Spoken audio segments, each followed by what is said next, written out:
The first thing you're going to want to do is start by weaving out the hair for your highlights or lowlights. In my case, it's going to be the lowlights. So as you can see, I'm just taking little pieces. You can do bigger chunks if you prefer. I do like the more thinner sliced pieces. So as you can see, I just did that.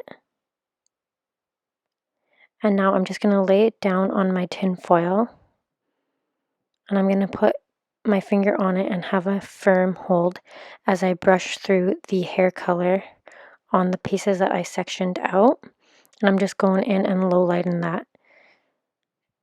And you want to make sure that you're really applying the color evenly to all of the hair, and you want to make sure that you're getting it through to the other side that's laying flat against the foil. That way you don't have any missing pieces that didn't get colored, and it's not going to turn out blotchy. Once you finish that, you just fold it up and you let it sit for about 5 to 10 minutes, just keeping a very close eye on it. Okay, so now that you've reached your desired color, you're going to rinse in cold water and then shampoo and condition.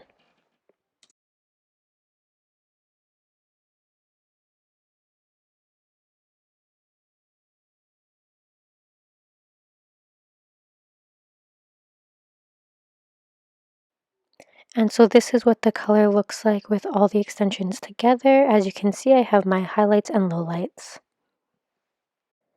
So now that the hair extensions are all shampooed and conditioned, you are going to either leave them to air dry or you want to blow dry it. I did air dry mine, but if you wanted to blow dry yours, I would suggest putting in heat protection spray just to make sure that you are keeping them in the best condition as possible. And then once you finish that, you can go ahead and install them. Okay, and there you have it. Here are the finished results of my lowlights on my tape-in hair extensions. As you can see, I've already gone ahead and reinstalled my tape-in extensions, and this is the final result. I am so obsessed with the outcome. I am absolutely in love with them. I hope that you guys love it as much as I do. Thank you so much for watching. Bye, guys.